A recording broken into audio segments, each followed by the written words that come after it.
നമുക്കിന്ന് കുറച്ച് മത്തി, വലിയ മത്തി കിട്ടിയിട്ടുണ്ട്. അപ്പോൾ അത് വെച്ചിട്ട് നമുക്ക് അടിപൊളി സിമ്പിളായിട്ട് തയ്യാറാക്കാൻ പറ്റുന്ന നല്ല ടേസ്റ്റോട് കൂടിയിട്ടുള്ള ഒരു കുരുമുളക് ഇട്ട് വറ്റിച്ച മത്തിക്കറിയുടെ റെസിപ്പി നോക്കാം.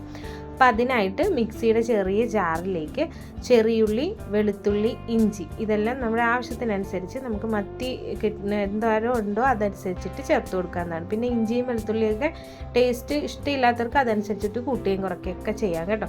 ഇതിലേക്ക് മെയിനായിട്ട് ചേർത്ത് കൊടുക്കേണ്ടത് കുരുമുളകാണ്. അപ്പോൾ പൊടിയായിട്ടാണെങ്കിൽ അങ്ങനെയും ചേർത്ത് കൊടുക്കുക, അല്ല മുഴുവനായിട്ടാണെങ്കിൽ അതും ചേർത്ത് കൊടുക്കുക. അപ്പോൾ 1 ടേബിൾ സ്പൂൺ ചേർത്ത് കൊടുക്കുന്നുണ്ട്. സാധാ എരിവുള്ള മുളക് പൊടി 1 സ്പൂൺ, കാശ്മീരി ചില്ലി 1.5 സ്പൂൺ, മല്ലിപ്പൊടി 1 സ്പൂൺ, 1/4 സ്പൂൺ മഞ്ഞൾപ്പൊടി, പിന്നെ പെരിഞ്ജീരകം ഇത്രയാണ് ചേർത്ത് കൊടുക്കുന്നത്. അപ്പോൾ പെരിഞ്ജീരകം വളരെ കുറച്ച് ചേർത്ത് കൊടുത്താൽ മതി. എന്നിട്ട് വളരെ കുറച്ച് വെള്ളം ചേർത്തിട്ട് നല്ല പേസ്റ്റ് രൂപത്തിൽ ഒന്ന് അരച്ചെടുക്കുക.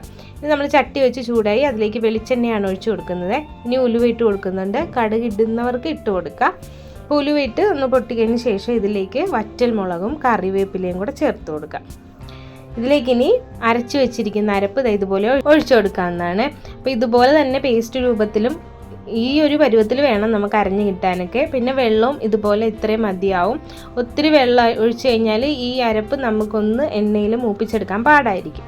അപ്പോൾ ഇതുപോലെ ഒന്ന് കളറ് മാറുന്നത് വരെ ലോ ഫ്ലെയിമിൽ വെച്ചിട്ട് നമുക്ക് നന്നായിട്ടൊന്ന് ഇളക്കി കൊടുത്ത് ഇത് കുക്ക് ചെയ്തെടുക്കണം. അപ്പോൾ ഇത്രയും മതിയാവും. ഇപ്പോൾ പൊടികളുടെയൊക്കെ ആ ഒരു പച്ചമണമൊക്കെ മാറിയിട്ടുണ്ടാവും. ഇനി ഇതിലേക്ക് നമുക്ക് പുളി വെള്ളമാണ് ഒഴിച്ചു കൊടുക്കുന്നത്. അപ്പോൾ കുടംപുളിക്ക് പകരം നമ്മളിവിടെ ചേർക്കുന്നത് പിഴിപുളിയില്ലേ, അത് കുറച്ചെടുത്ത് വെള്ളത്തിൽ കുതിർത്തിടുക. എന്നിട്ട് നന്നായിട്ട് കൈകൊണ്ട് പിഴിഞ്ഞ ശേഷം അരിച്ചെടുത്തിട്ടുള്ളതാണ്. ഇനി ഇതിലേക്ക് ഇത് ഒഴിച്ചു കൊടുത്തിട്ട് കുറച്ച് വെള്ളം കൂടെ നമുക്ക് ഇതിൻ്റെ കൂടെ ഈ സമയത്ത് ഒഴിച്ചു കൊടുക്കാം. അപ്പം നിങ്ങൾക്ക് ഗ്രേവി നല്ല തിക്കായിട്ട് വേണമെന്നുണ്ടെങ്കിൽ വളരെ കുറച്ച് വെള്ളം ഒഴിച്ചു കൊടുക്കുക. ലൂസായിട്ട് വേണമെന്നുണ്ടെങ്കിൽ ഈ സമയത്ത് നിങ്ങൾക്ക് ആവശ്യത്തിനുള്ള വെള്ളവും കൂടെ ഒഴിച്ചു കൊടുക്കാം. അപ്പോൾ കുറേശ്ശെ വെള്ളം ഒഴിച്ച് കൊടുത്തിട്ട് ഞാനിതുപോലെ ഒന്ന് നന്നായിട്ടൊന്ന് മിക്സ് ചെയ്ത് കൊടുക്കുന്നുണ്ട്. അപ്പോൾ ഈ ഒരു അളവിലാണ് ഞാനിവിടെ വെള്ളം ഒഴിച്ചിട്ടുള്ളത്. ഈ സമയത്ത് ഇതിലേക്ക് ആവശ്യത്തിനുള്ള ഉപ്പും കൂടെ ചേർത്തിട്ട് നന്നായിട്ടൊന്ന് തിളച്ച് വരട്ടെ. തിളച്ച് വന്നു കഴിഞ്ഞാൽ നമ്മൾ കഴുകി വൃത്തിയാക്കി വെച്ചിരിക്കുന്ന മത്തി നല്ല രീതിയിൽ വരഞ്ഞിട്ടുണ്ടാകണം. എന്നിട്ട് ഇതുപോലെ ഓരോന്നായിട്ട് ഇതിനുള്ളിലേക്ക് ഇങ്ങനെ ഇറക്കി വെച്ച് കൊടുക്കുക.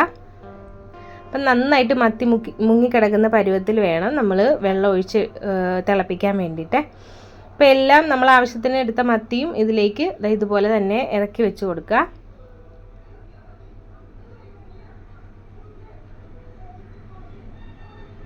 അങ്ങനെ ഞാനിവിടെ ഒരു 10 മത്തിയാണ് എടുത്തിട്ടുണ്ടായിരുന്നത്. അപ്പോൾ അത് മുഴുവനായിട്ടും ഇതിലേക്ക് വെച്ച് കൊടുത്ത ശേഷം ഒന്ന് ചുറ്റിച്ച് കൊടുത്തിട്ട് ഒരു മൂടി വെച്ചിട്ട് അടച്ച് വെച്ച് നന്നായിട്ടൊന്ന് തിളപ്പിച്ചെടുക്കാം.